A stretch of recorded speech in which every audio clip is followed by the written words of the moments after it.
Hi there, how you going? It's Simon here. I am in the studio with amazing Michael Carpenter. Amazing Michael Carpenter. We just shot a video for Aussie Guitar Lessons, which is a run-through of I Can't Hide. By the Promediacs. And we were busy having a chat about guitars and guitar stuff. Because Simon and I, in this room, we do love talking about guitars. And I said to Simon, so Simon, what's on your pedal board these days? Well, Michael, it's funny you should ask that. So, as you can see here, I've got my little DIY pedal board. Now, I know a lot of people have those big pedal trains and all that stuff, and they're very fancy and, you know, gorgeous, brushed aluminium-ness. Beautiful. But I, frankly, am a bit of a tight ass when it comes to these things. And the idea of spending $200 for a pedal train just wasn't going to be for me. So what I did is I went to the local hardware store and I got some MDF cut to the same size, in fact, as a PC, a laptop case, which this fits in beautifully. And then I've chucked my pedal on top of it. So let's just we're going to have a bit of a chat through the pedals. I'm going to pretend that you're not here and we're just going to be talking about the pedals, if that's okay with you.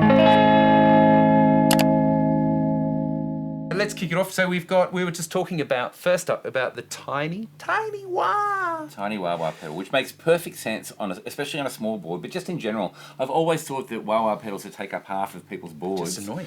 Well, it's just annoying. And so like an actual wah-wah pedal is actually literally the same size as that whole board, right? So the cool thing about that is that, you know, and I've got it so that, you know, my foot doesn't really get in the way too much. So that's a pretty fun time. Now, in terms of the chain of things, because I get a lot of questions from students about, you know, what order do you have this stuff? I know some people like to have the fuzz after the wah. I like to have the fuzz, like, literally the first thing in the chain, because I feel, to me anyway, that if you put it anywhere else, it just doesn't do what I want it to do as much. What do you think about that? No, I agree with that. And I think that people underestimate the importance of pedal order. And I will say, even though you're saying first in the chain, I would say that that's second in the chain after the tuner. Wow, you know, yeah. So, and it can be a really important thing. There will be people who put their tuners after their fuzz, and they'll leave their fuzz on and go, why am I struggling to tune so much? Yeah. It's because you're trying to tune a signal that is really, really fuzzed out. Yeah, that's right. So look, people have different points of view on these sorts of things. But certainly, the idea of having the fuzz first is a good idea because you're establishing a tone thing. Yeah. Show us what that's like, Simon. So this is a brand new, I only just bought this the other day, so I haven't killed your, the levels have I? It seems to have been really loud. I think we're okay. Okay. Yeah. So I'm a bit of a sucker for the fuzz wah. In the band, the originals band are playing Soul Messengers. I have a lot of fuzz wah parts that I enjoy playing, particularly when we do the sort of 70s early Temptations versions of things. So like we do a Faces version of I'm Losing You. Mm-hmm. So, you know.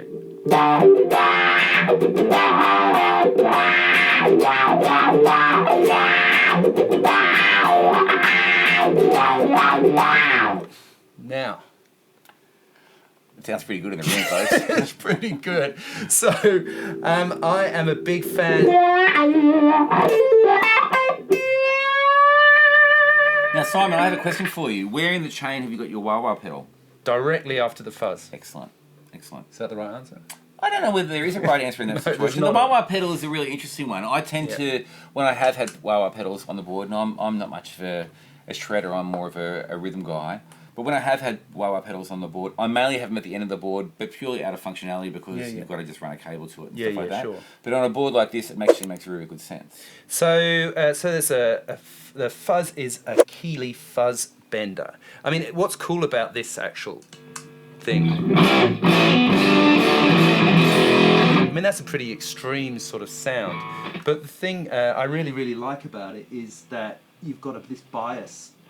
And we're going to give it a bit of kind of the same amount of direction the other way. Awesome. So it feels like it's adding a kind of choke to it, but also adding a harmonic. So you're almost getting into Hendrixy octave fuzz kind of territory. Cool, isn't it? Yeah, so you have that.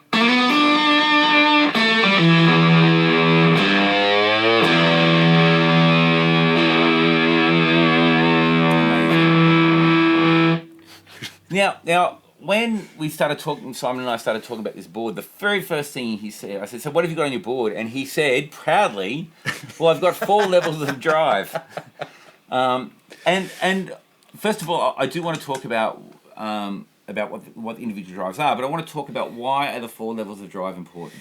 So, generally, you can see on the Sugar Drive, the one at the bottom left-hand corner here, it's got a little bit of tape saying "on," because I leave it on all the time.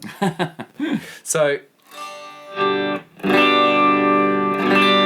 can hear that.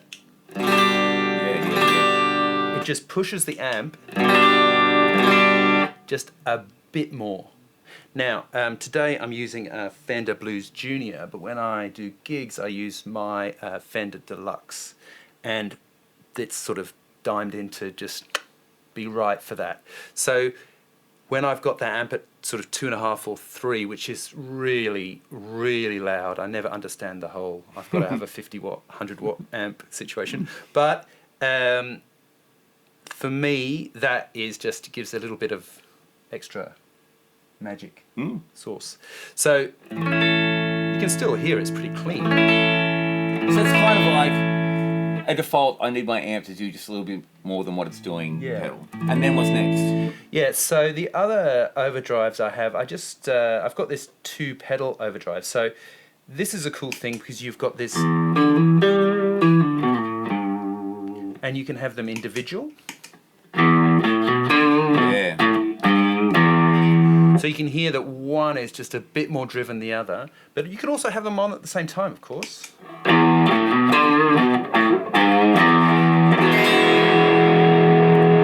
Now, the thing I love the most about this pedal is it still sounds like the guitar. Yeah. So for me, overdrive pedals always have to sound like the guitar, otherwise... Yeah, what you're trying to do with an overdrive pedal is not impart necessarily the sound of the pedal, although there are obviously exceptions to that. Yeah. But you want the guitar sound to just grow into the next stage of drive rather than being a different 100%. tone. So that's a pretty powerful pedal. Essentially, what you've got is 3 levels of drive in that pedal. You've got 2 individual ones, and then when they're combined, it goes next level again. Yeah. So, and the very coolest thing about this pedal here,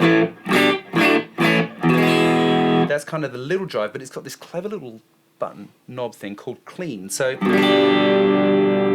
what it does is it puts your clean signal back in. So it mixes it back in. So it's kind of like a parallel sort of effect. It's awesome. Check it out. So if I turn it all the way here,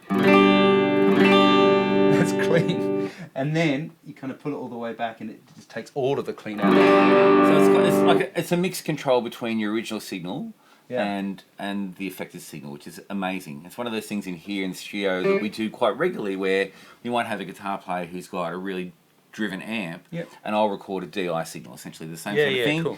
And then that gets mixed in, even if it's just a little bit, just to give a little bit more clarity to the driven sound. That's amazing. Yeah. So I just a great sound.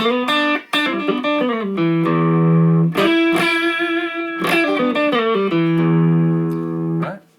What's the next level of drive? So, and then for when things get a bit excited, I've got like the top end. Like that is the most drive I have. But then, you know, when you combine it with the... Yeah.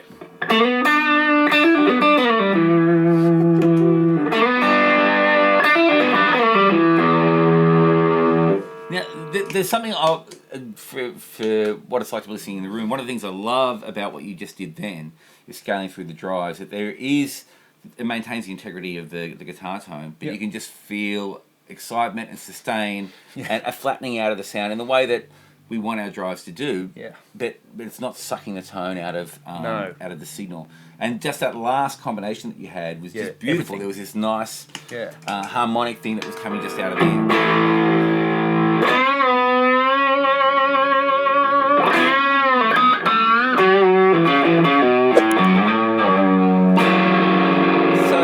I'm not sure what the official term is for that, but what Simon's just given you a great example of is gain stacking. So using And it's quite a popular thing in studio world where rather than having one thing to do a lot, you use a bunch of things doing small things, and then they become additive until you get the thing that you need. Yeah, it's pretty effective. What else you got on your board? Now, because one wire is never enough.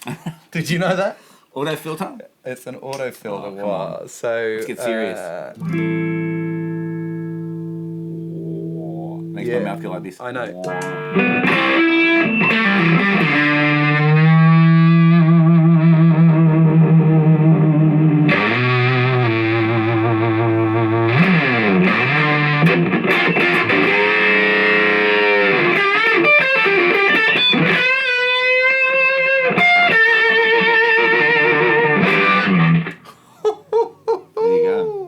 Anyway, it's pretty effective, and there's also a delay on your board as well. Yeah, there is a little bit of delay. But that's not just a standard delay. No, it's a DM2, but the fancy Wazza version. Wazza.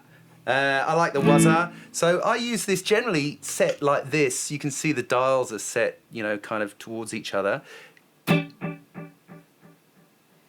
Because there's lots of parts that I like to hear. I don't want to have loads and loads of repeats. Yeah. Right? So like, you know. It's classic. Yeah, that kind of sound. So.